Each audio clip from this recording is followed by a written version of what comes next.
Today, the widow of the man who died filed a lawsuit that suggests a major Colorado health system is to blame for her husband's death. 9 News investigative reporter Chris Vanderveen has spent years probing so-called prone restraint deaths, and you've talked about that here and around the country. And Chris, this man was held down on his stomach for many minutes by security guards inside a hospital in Pueblo last year. St. Mary-Corwin, to be precise, in spring of last year. Prone restraint is a common restraint technique when trying to arrest someone. You hold them down, face down, usually in an attempt to handcuff that someone. I want to show you some surveillance video from inside the lobby of the Pueblo Hospital, February 2021. The man in the shorts, Mathew Haskel Jones, he was there for treatment for gout. Staff saw him, and after that, he waited in that short-sleeved shirt and shorts in the lobby, apparently waiting for a ride. 4 security guards talked to him for a while. There's no audio here, and then at some point, they pushed him toward the front door. Eventually, they got him to the ground. We're going to stop the video there. For minutes, they held him prone, face down. He stopped breathing, was revived, and died about a week later. So why does this all matter? Well, for years, we have documented the deaths of more than 100 people around the country who died under the knees, elbows, and bodies of people trying to restrain them. Police were warned in the mid-90s that people can die this way. And yet, we found the practice has continued, resulting in more than $100 million in settlements and verdicts. Back to Pueblo, where the widow says hospital staff didn't exactly tell her the truth. A manager told me that Matt had got agitated and coded, and they hit the ground, and he hit the ground, and he hit the ground hard. They didn't tell me that he was attacked by their staff or that he was held down with the forearm buried in his neck until he couldn't breathe. They lied. 4 security officers and on. I don't want to show you all the video. I do want to show you the still frame from it.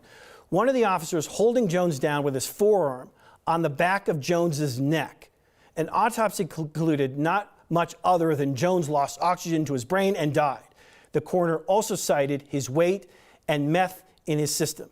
Now, we reached out to the owner of the hospital, Centura Health, and received a statement that read, in part, "We extend our deepest condolences to the family," and then went on to cite patient confidentiality and pending litigations as reason to not comment further. Again, as you noted at the beginning, these officers were originally charged.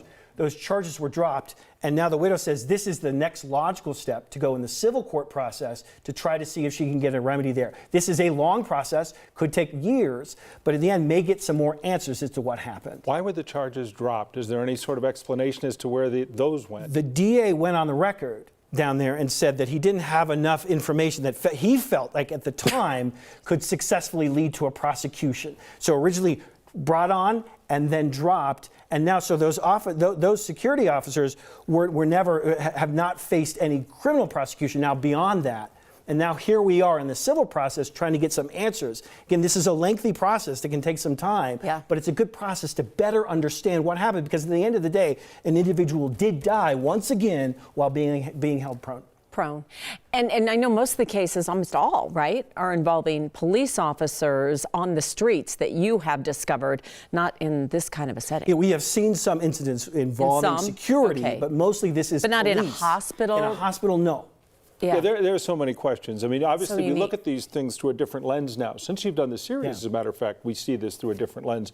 But also, this is a hospital. I mean, if someone really goes into some sort of physical trauma, they're in the right place, theoretically. Theoretically. They also transferred him to a different hospital after all this happened, and again, he died 8 days later.